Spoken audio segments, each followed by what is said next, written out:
السلام علیکم ورحمۃ اللہ۔ اگر جماعت کے دوران وضو ٹوٹ جائے تو اس حالت میں کیا کریں؟ آیا امام کے ساتھ رکوع اور سجود کرتے رہیں یا پھر پیچھے جا کر وضو خانے میں وضو کریں، صفوں کو چیرتے ہوئے جائیں یا نہ جائیں؟ اس حالت میں ہم کیا کریں؟ بہت ہی عام مسئلہ ہے۔ دیکھیں، اگر کوئی شخص، کوئی مسلمان جماعت کے ساتھ امام کے پیچھے نماز پڑھ رہا ہے تو اس حالت میں اس کا وضو ٹوٹ گیا ہے، تو اس حالت میں وہ کیا کریں؟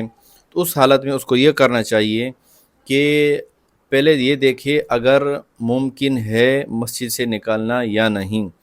اگر وہ پچھلی صفوں میں کھڑا ہے اور اس کے لیے نکلنا ممکن ہے تو پھر وہ اپنی ناک پر ہاتھ رکھے، اور تاکہ لوگوں کو یہ سمجھ میں آئے کہ اس کی یا تو ناک سے خون بہہ پڑا ہے یا اس کی منہ سے جو ہے خون نکل رہا ہے، شاید وضو ٹوٹ گیا اس لیے وہ یہاں سے نکل رہا ہے۔ تو یہ تو ہو گئی ایک بات کہ نکلنا ممکن ہو۔ اگر ناممکن ہو، مسجد سے نکلنا ناممکن ہو، یہ اگلی صفوں میں کھڑا ہے اور پیچھے 5 6 10 12 صفیں ہیں، ایک ایک صف کو چیرنا یہ بہت ہی ناممکن بات ہے۔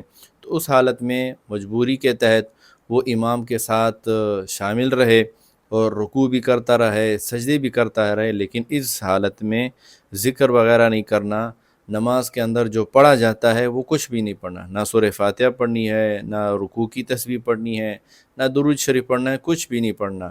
صرف جو ہے جس طرح امام کرتا رہے اسی طرح سے یہ رکوع سجود کرتا رہے، لیکن ساتھ میں کچھ بھی نہ پڑھیں۔